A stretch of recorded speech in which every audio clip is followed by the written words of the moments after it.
Tan hermoso. Rocky, no nos dejas empezar. Besito. Hola a todos, bienvenidos un día más al canal. Bueno, si estás pensando en emigrar a España o eres un inmigrante que ya vives aquí y quieres saber cómo es la vida real de un inmigrante en España, este canal es para ti.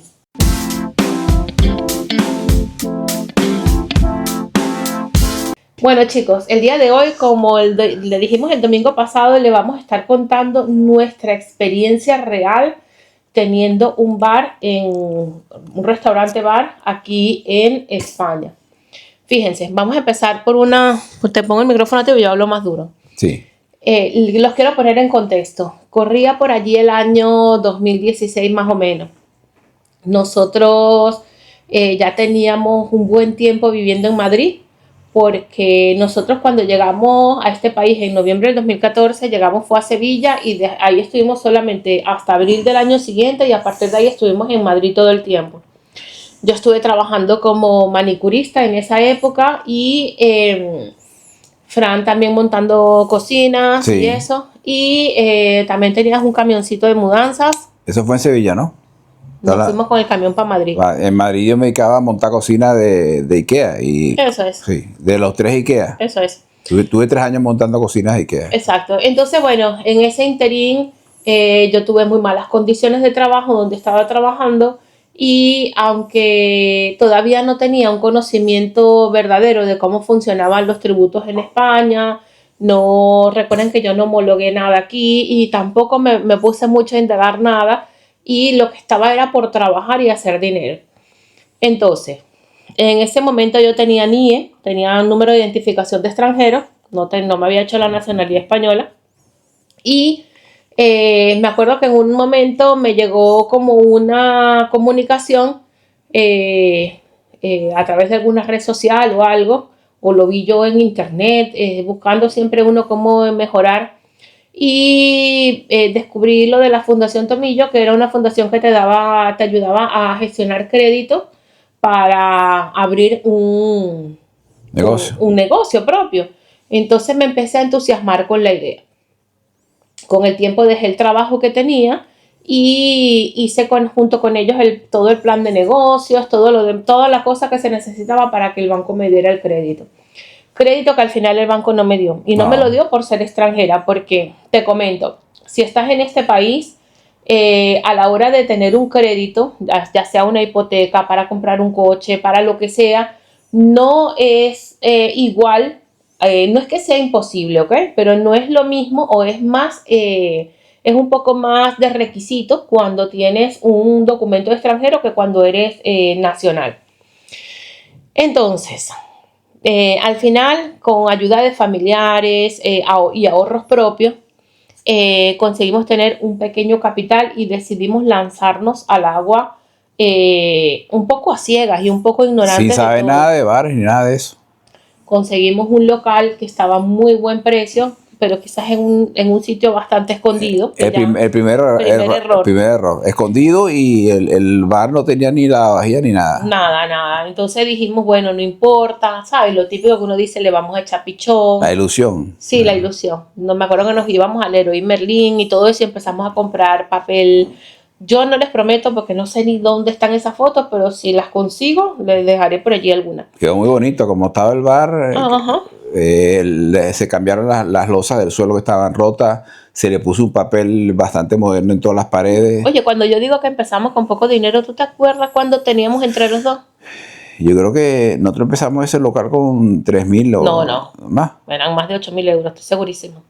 Si bueno, 3.000 era lo que tenías tú. Claro, 3.000 era lo que tenía yo que me tocaba por cobrar todavía de unas cocinas que habían montado. Fueron entre 8 y 10.000 euros. Ah, sí, es verdad, sí, la tarjeta y esa cosa. Es otra cosa, la deuda de tarjeta y todo. Sacamos todo lo que teníamos, tarjetas de crédito, todo lo que podíamos. Bueno, y nosotros también somos muy guerreros en el sentido de que somos muy austeros. Si decimos, bueno, tenemos que pasar 2 meses sin comer nada o comiendo muy poquito de tal cosa con tal de tener un objetivo, bueno, así lo hicimos.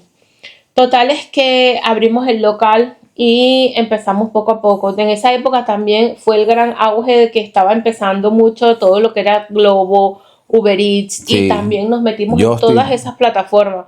cosa que debo decir que fue lo que nos salvó muchísimo la vida, Claro. porque realmente teníamos muy poca venta en el local, dado que ¿cómo se llama? Dado que estaba muy mal ubicado, no estaba en una calle principal, estaba como escondido, pero como era barato, cometimos ese error. Pero con las empresas de domicilio era que más o menos llegábamos a fin de mes y todo eso. Sí, ahí lo que pasa es que esa era una calle que era bastante muerta y como todo negocio nuevo que montas de lo que sea, viene la gente, que los vecinos de la novedad. La novedad es que vienen ellos a ver, a criticar más que todo, comen esto y todo, pero ya vendrá, si les gustó, vienen una segunda vez, pero ya después vuelven a su zona habitual. El ser humano es así, Luego hay gente que es muy cascarrabias. Mira, yo me acuerdo que el primer día que abrimos el local, la primera visita que tuvimos fue la policía.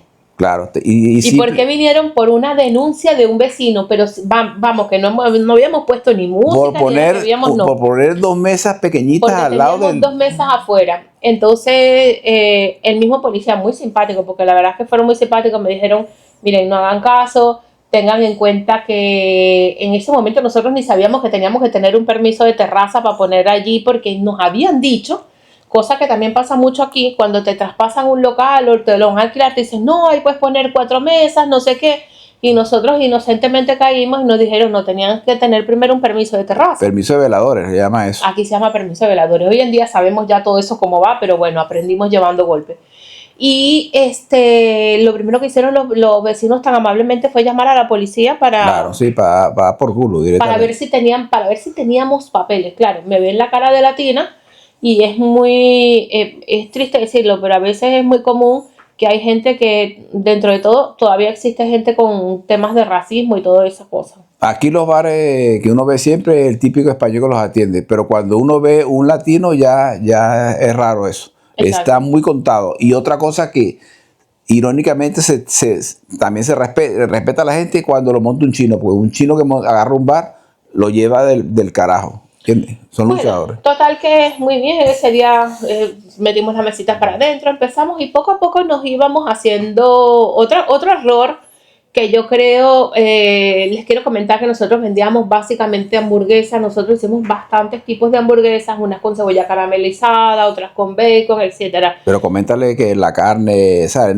Es una hamburguesa que no tenía nada que envidiarle a McDonald's ni nada. Yo hacía la carne, yo compraba la carne, lo que llamamos nosotros en Venezuela la pulpa negra, la carne picada de vacuno pura, yo iba a un mercado nacional y la compraba magra, la preparaba yo, la adobaba yo, es decir, que yo no compraba hamburguesas que ya venían hechas para hacer. Y creo que de las cosas que más le gustaba a la gente era el sabor de la carne como tal. Y los contornos se crearon con bacon, se crearon una cantidad de hamburguesas. Pero te estoy hablando que en esa época no estaba tan... Por ejemplo, ahorita tú vas a McDonald's y en McDonald's te dan patatas con queso cheddar derretido y bacon. En esa época no lo daban, pero nosotros lo hacíamos. Sí, claro, y las patatas las comprábamos en Macro, que eran unas patatas grandes, o sea, que el que se comía esa comida se enamoraba, pero sí, lamentablemente lo que hemos hablado, el punto fue fatal. El punto fue fatal. Luego, otro error que yo creo que metimos comida venezolana, porque hay algo de ti que dice, vamos a vender pequeño, Te estoy hablando que en esa época no había tanto auge como ahora. Después se hizo como mucho auge. Y tampoco habían tantos venezolanos que fueron... Yo creo que el mayor éxodo de venezolanos llegaron a España entre el 2017 y 2018.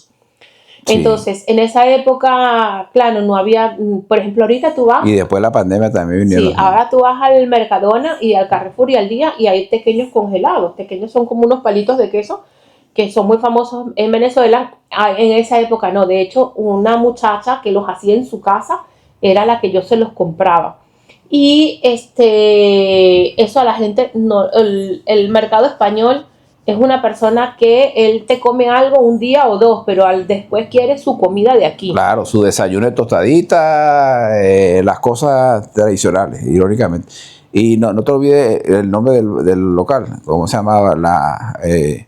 Nosotros habíamos buscado varios nombres y al final decidimos ponerle Congos Grill, como si fuera Congos con el logotipo del gorila, como si fuera la jungla, Grill. Eso se metió a mí esa mentalidad y me gustaba mucho ese nombre porque una vez en Estados Unidos vi una empresa que se dedicaba a hacer lo mismo, vendía pollo y contorno de diferentes cosas, y era algo de grill. Entonces, bueno, le pusimos ese nombre Coco Grill. Teníamos también un menú de nuggets y eso para los niños y todo eso. Había... Pero siempre tratábamos de que hubiera un elemento diferenciador, no que sean los mismos nuggets que se podía comer en el niño en McDonald's. Tratábamos de que sean hechos por nosotros mismos. Yo hacía también una salsa de crema agria, vendíamos unos nachos, se vendían muy bien los nachos. Bueno, al final, chicos, con todo, y que nosotros lo más que terminamos vendiendo fue más a domicilio que sí, bueno, hay que explicarle esa de la parte. Nosotros teníamos ahí en la empresa que ahora que venía a buscar las cosas, Justin, ¿no? Y Globo. Globo venía a buscar las cosas que se preparaban. Ya el local estaba casi atendiendo a lo que dice Jesús a domicilio porque estaba muerta, la calle es muerta. Teníamos contrato con Globo. Venía Globo. Teníamos contrato con Justin. Justin tenías que repartirlo tú mismo. Y Globo pero eso es lo que yo quiero que sepan, que sí, los repartos de Justin los hacía yo. Compramos un coche de segunda mano, claro, un Aveo. Entonces yo, sin saber nada de reparto, otra cosa, lo que le digo yo, que si hay que echarle cojones, se le echa cojones, ¿entiendes? Pero entonces que salía, ella preparaba los pedidos, pues salía por la máquina, el ticket ya preparaba la hamburguesa, no sé qué, yo preparaba los refrescos, agarraba el coche y salía. Y lo de siempre, que la gente te da la dirección, o para aparcar es muy difícil, o si vas con el coche lo tienes que dejar sobre una acera, bueno. Yo era la que cocinaba y Fran era el mesonero / repartidor. Claro. Y es un trabajo duro. Después contratamos a un chico cubano. Sí, pero es un trabajo duro de salir a repartir por ahí. La gente siempre reclama porque si llegaba de último, a lo mejor llegaba la comida más fría. Por eso cuando viene un chamo aquí a repartir la vaina de Globo, verga, yo los admiro porque hay que tener cojones para eso, ¿verdad? Hay que tener mucha voluntad. Es un trabajo muy duro, nos trata muy mal valorado. Sí, porque la gente quiere que si está lloviendo y está cayendo un palo de agua, tú llegues en 10 minutos con la comida. Y la comida caliente, que no se moje la bolsa. Pero bueno, eso fue un trabajo que yo tenía que salir del bar. Entonces tenía que seguir preparando pedidos. Y atender a los que estaban allí. Y a los que venían, que de repente una mesa se llenaba de 10 personas. Y yo quiero a la hamburguesa mía no le ponga el queso cheddar, ponle el queso al otro, le quita las patas. Ni usar una máquina de café. Claro, es que yo no sabía ni café. Claro, yo tenía que limpiar las máquinas todos los días. Es más, le vamos a decir, no teníamos ni lavavajillas, para que tengan una idea. Yo lavaba la loza a mano. Tocaba lavar la loza a mano y no había calentador, o sea, frío, o sea, con agua fría. Sí. Y yo todos los días, antes, nosotros cerrábamos como a las 2 de la mañana, ¿no? Sí, a las 2 nosotros cerrábamos, estuvimos mucho tiempo así, cerrábamos a las 2 de la mañana y, o sea, cerrábamos a la 1, pero desde la 1 hasta las 2, Fran limpiaba todo lo que era el local y los baños y yo limpiaba... la máquina de café también, ¿no? Y yo limpiaba, mientras que él limpiaba todo eso, yo limpiaba lo que era la cocina. O sea, cuando te digo la cocina es las paredes, las mesas, todo, los pañitos de las cocinas los dejaba lavados a manos y tendidos, todo listo para que el día siguiente cuando llegáramos a trabajar todo estuviera perfecto. Llegábamos a la casa, eso de las 3 de la mañana, nos acostábamos a dormir y a las 8 de la mañana nos estábamos despertando para irnos nosotros mismos a Macro a comprar todo lo más porque en realidad abríamos las de 12 a 1, tampoco descansamos la mañana, pero era para eso, para salir a comprar las cosas. Proveedores que nos traían cosas al local eran los de la cerveza, el de los helados Häagen-Dazs y el de las tartas frías. Sí. Y luego todo lo que era la comida como tal era súper orgánica porque eso era mi concepto, que yo lo quería hacer todo yo. Claro. Yo no compraba hamburguesas hechas ni nada, íbamos para Macro y comprábamos allí al mayor todos los nachos, las patatas que ya venían precocidas, que las meten en la freidora, eso queda del carajo. El local quedaba en Vallecas y al salir de Macro, íbamos a Vallecas a comprar en el mercado de Vallecas la carne. La carne, unos romanos que preparaban la carne. Claro, uno compraba 10, 20 kilos de carne, entonces ya llegaba ahí al bar y tenía que amasarla con los huevos que se le echa, condimentos. O sea, que la carne te la podías comer sin nada. Eso quedaba... Bueno, fue una época dentro de todo feliz, ¿verdad? Teníamos mucho trabajo, pero estábamos felices. Claro, cuando uno trabaja en algo propio y tienes la ilusión, pero después se fue matando la ilusión porque... Se fue matando, ya vamos a entrar para allá. Sí. Pero estuvimos un tiempo allí felices. ¿Qué sucede? Porque se fue matando la ilusión.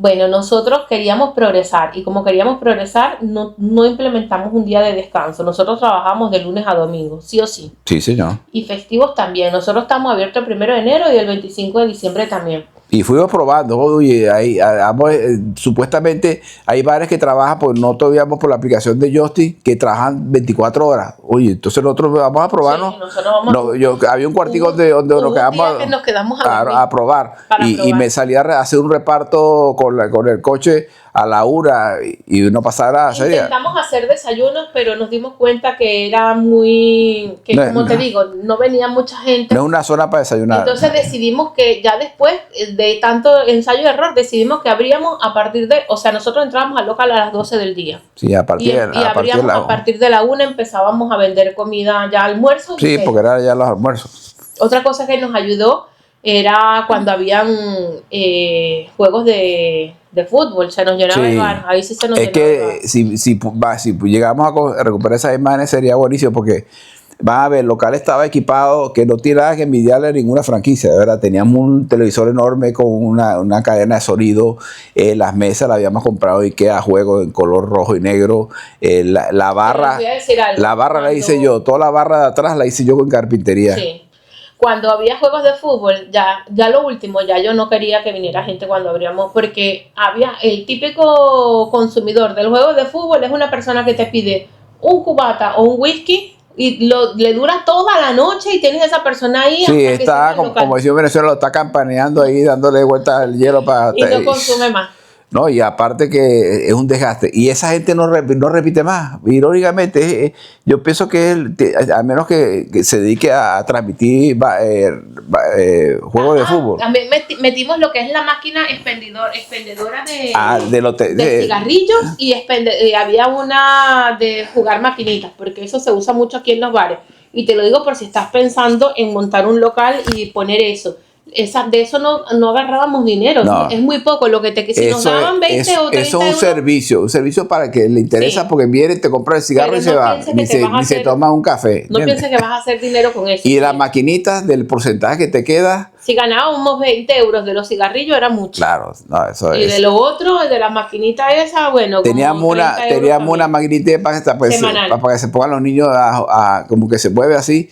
En pocas palabras, que lamentablemente ese negocio, el sitio que estaba, no funcionó. No funcionó. Otra cosa, nos los dieron todo totalmente vacío. Nosotros más o menos lo pintamos, lo reformamos lo que pudimos y todo lo que era las sillas, el mobiliario, el menaje, todo eso lo compramos nosotros. Todo, claro. Como un punto a favor, si estás poniendo un bar aquí en España, te diría que lo bueno es que las tazas de café, el café, todo eso, al principio te sale prácticamente gratis porque lo que tienes que hacer es casarte con una compañía de cerveza y... Exacto, y esa persona que tú te comprometes a comprarle la cerveza, te viene y te instala el barril y todo lo que es el sifón. Y si es la máquina de café, también la contrata, no tienes que comprarla, contrata la máquina, te la ponen nueva, usada y te ponen ya las tazas. Claro, no es tuya, la tienes que devolver el día que te vas. Sí, pero te dan todas las tazas que te va a hacer falta. Pagamos una fianza, creo. Sí.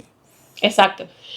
Bueno, porque nosotros llegamos a un punto en el cual estábamos vendiendo bastante. La verdad es que si tú te pones a ver lo que ingresaba en el banco, tú dices, oye, pero si estaban bien.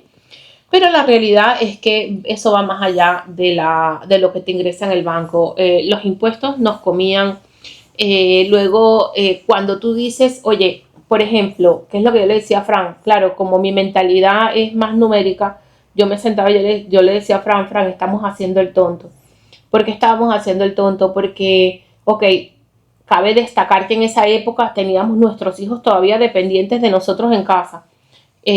Nosotros estábamos con lo que daba ese local, nosotros pagábamos el alquiler del local, el alquiler de la casa, reponíamos la comida del local, comprábamos comida y, o sea, cuando te digo comida es todo, champú, no sé qué. Y los gastos de luz de la casa y todo. Luz de la casa, luz del local, gas de la casa, gas del local. Pero cuando terminábamos de pagar eso, es que no nos quedaban ni 30 pavos.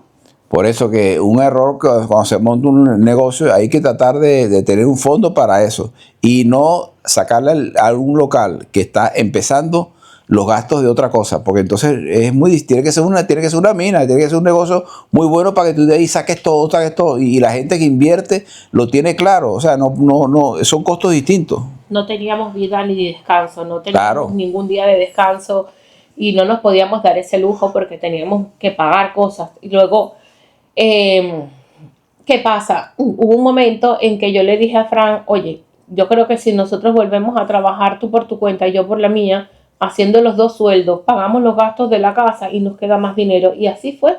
Claro. Entonces, ¿qué pasó? Tomamos la decisión de que antes que las deudas crecieran más, porque ya llegamos a un punto en que yo les digo que daba para pagar todo eso, pero la realidad no era que daba, porque aparte de eso teníamos que tirar de microcréditos, de créditos, de otros, de Claro, crédito, de crédito, entonces no tratando sirve. de esperar que el día de mañana creciera más y creciera más, pero tú tienes que llegar a un punto en el que te das cuenta, este lugar llegó a un techo y más de esto que se vende no se va a vender. Entonces, Esa es la parte que tienen los chinos. Voy a hacer este comentario. Un chino cuando monta un negocio y no va bien, se haya invertido porque lo que sea, Se retira pronto. el chino recoge las cosas y se va, y se roba, fracasó y ya está. No siguen dándose contra la pared ahí, no. Ese es un No. error. ¿Qué le pasa a mucha gente como nosotros? Que te desgastas, te arruinas, te endeudas y al final entregas el local, le estás debiendo al de la máquina del agua, le estás debiendo al otro. ¿Y para qué?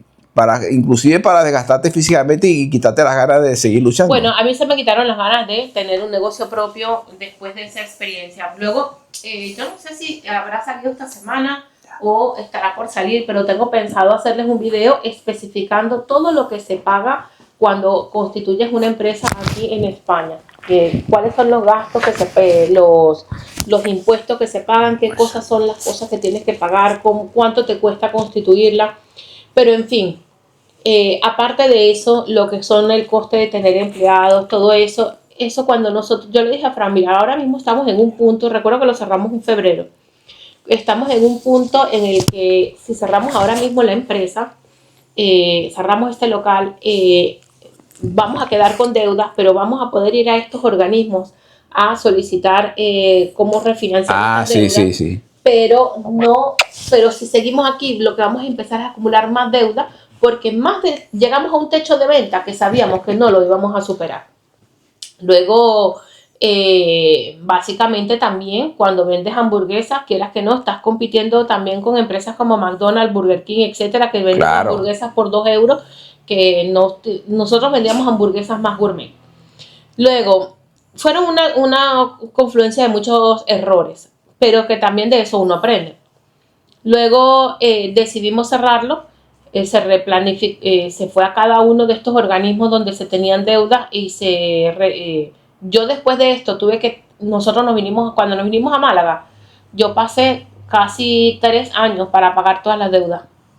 Sí, bueno, una cosa, ese negocio, esa idea de negocio de Coco Grill, si lo hubiesen montado en Madrid, en una calle buena, iba a ser mejor. Mejor no, iba a ser un pelotazo. Claro, ¿qué pasa? Iba a ser una cosa, porque la gente que quiere una calidad de hamburguesa era el sitio. Estábamos viviendo del cliente del delivery, pero el cliente de a pie de calle claro, no entraba. eso es lo que nos faltaba. Un cliente, nos faltaba el cliente que se llenara las mesas a la hora que fuera, a mediodía, en la tarde. Incluso que pudiéramos vender desayunos, pero no. A veces ese fue el error más grande, el local.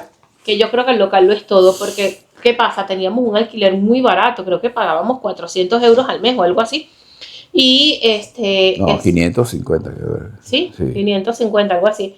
De alquiler, no estoy hablando de luz ni de lo demás. Creo que era más. Y eso fue lo que nosotros nos enamoró, que el alquiler era bajo, pero al final eso no merecía la pena. Entonces hay que poner la balanza, lo barato, porque es barato, porque una calle muerta no sirve. Y eso voy a tener este negocio porque me gusta la zona. Sí, nos ilusionamos mucho. Tienes que hacer un estudio de mercado.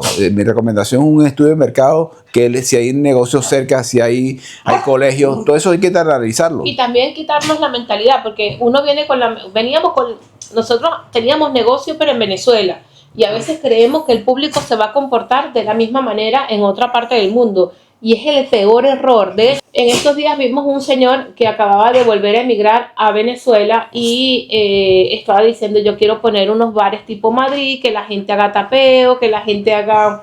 Y yo creo que es un error, porque al contrario, tienes que adaptarte a la cultura Claro, del sitio donde vas. claro, claro. No pretender que los demás se adapten a ti. Claro, es que si yo llego, oye, en Venezuela me funcionaba la venta de hamburguesas o de empanadas y arepas, oye, esa vaina es tremendo negocio. En Una de Venezuela, las cosas que nosotros vendíamos eran los perros calientes estilo venezolano. claro. Y para nosotros pensábamos que eso lo íbamos a petar. Y que va, era lo que Claro. menos se vendía. ¿Qué pasaba? Venían venezolanos que te veían por internet, que por la aplicación de Justin, y cuando llegabas tú, la realidad que hace, Sí. que tú te estás segmentando el mercado directamente, porque no estás atacando un 100%, estás sacando al 10% de población latina que puede haber ahí. Y tú me entiendes, que tú mismo te estás llevando a la quiebra. Tienes que saber que los ingredientes latinos aquí se consiguen, pero son de lo más caro que hay. Claro, los quesos. ¿No? Pero en pocas palabras, si vas a montar un negocio, Se te sube mucho el costo. Luego Sí. hay veces, nosotros hemos visto por experiencia con otras personas, amigos que también han puesto locales y eso, que nosotros rápidamente, si tenemos, lo único que sí podemos decir que no nos esperamos una capacidad de sacar los costos que tenemos brutal, porque la gente cree que el costo es como, bueno, me costó tanto, yo lo vendo a tanto. No le estás metiendo el costo indirecto, la luz, el alquiler, Claro, tantas todo, cosas. una bolsa de papel, entonces todo. nosotros sabemos que sabemos cuando una persona le gana a un producto o no, y ganarle a un producto latino aquí es bastante difícil. Sí. Ganarle, no es lo que tú vendas, sino lo que tú te Si ganas. vas a montar un negocio de comida, lo de España. Está en España y el mercado español, y ya Sí, está. es como un consejo Nos haga que de la te damos. tostada para desayunar y nos haga de las tapitas para almorzar y cosas así. Y el local lo es todo. Claro, Primero, un buen punto. fíjate lo que hacen los chinos. Los chinos llegan aquí y es verdad que hay uno que otro restaurante chino, pero realmente el grueso de chinos que tú ves aquí en el área de hostelería y restauración, lo que tienen es bares de toda la vida con tostada, con aceite, con jamón, que es lo que come el español. Claro, ellos no se van a poner a poner un desayuno chino. No, ellos te No ponen, he visto el primero, hermano, no sé ni qué desayuna. Contratan un cocinero español y Claro. Y salen adelante. Aquí en Málaga hay uno que se llama El Jardín y tiene un cocinero español, mesoneros todos son españoles y eso va para arriba, tiene menú y eso, Sí, eso se llena. A veces estás en otro país y tú quieres como diversificar y a veces es mejor hacer lo que ya funciona. Sí, hay que tener mucho cuidado con eso. Uh-huh. Y los costos, ver también qué tipo de materia prima necesitas y el precio que tú vas a competir. Por nosotros, cuando sacamos los costos, nosotros vendíamos las hamburguesas en 8 y 9 y hasta 12 euros. Dependiendo de los ingredientes. Pero es que era así, claro, con más, ¿cómo se llama? Cebolla caramelizada, maravilla. Pero entonces tú no puedes pretender que atacar al público general, estás atacando a un público gourmet. Claro. Un público que y paga con todo eso vendíamos un montón claro, por internet y la persona que compraba con nosotros repetía, porque ya siempre habían sitios que ya sabíamos, esta es la misma persona. Sí, ya uno veía por el ticket que salía por la máquina. Entonces, claro, alquilamos pantallas para imprimir ticket. Fue una inversión Muy y de grande. verdad que fue una experiencia. Nosotros empezamos como con esos 10.000, pero con el tiempo le íbamos, mucho del dinero que entraba lo reinvertíamos para tener más, para ofrecer mejor calidad a los clientes. Yo creo que en parte yo no me arrepiento de haberlo montado porque es una experiencia que yo siempre teníamos esa idea de Congo Grill de hace años anteriores. Cuando se dio y funcionó, en este caso fracasó, uno se alivia. A ver, uno se alivia porque ya sabe que... Nosotros cerramos este local funcionando. Quiero que sepan que no era que estábamos ahí que no se vendía nada, ¿no? Lo cerramos funcionando, pero vuelvo y digo, el costo-beneficio no era rentable. Era rentable. Y el desgastamiento físico no merecía la pena y no nos daba el dinero como para contratar más personas. Entonces en ese punto no estábamos bien. Y de hecho tanto fue así que nos vinimos para Málaga cuando terminamos. Justo también coincidió que los niños se independizaron, que eso también nos quitó mucho carga de dinero de encima. Nos vinimos para Málaga, ya estábamos aquí pagando un alquiler bastante barato. Ahí sí estábamos pagando 400 cuando nos fuimos a Ciudad Jardín en esa época. Y luego Frank empezó a trabajar otra vez con las cocinas. Yo estuve trabajando en el call center, que estuve trabajando para Orange en esa época.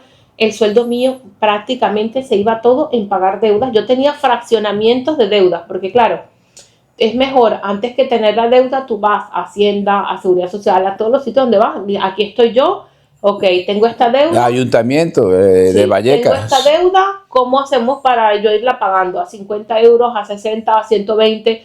Entonces, claro, esos primeros 2 años y medio aquí en Málaga, yo me acuerdo que cada vez que terminaba de pagar una deuda, yo decía, Dios mío, gracias, y así, estuve 2 años y pico pagando deuda, vivíamos con el sueldo de Frank, y después, ¿qué creen que vino? Cuando vino la pandemia, dijimos, gracias a Dios, habíamos cerrado el Oye, si restaurante. no, ahí sí es verdad que iba a ser la ruina total. Total. Pero bueno, analicen muy bien el punto, tener un fondo para trabajar, no depender de ese fondo para tus gastos personales, trabajar con un producto que sea comercial y con ese siendo comercial que para ti sea rentable.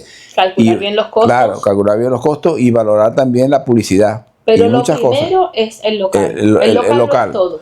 Que te vale de 500, vale 1100, vos son 1100, vale la pena pagarlo, porque va a pasar a la gente todo el día un tráfico de... Eso es lo que hace falta. En pocas palabras, si estás tieso, si no tienes dinero, pues no te metas en un negocio de esto, porque esto te descapitaliza si no tienes un fondo grande.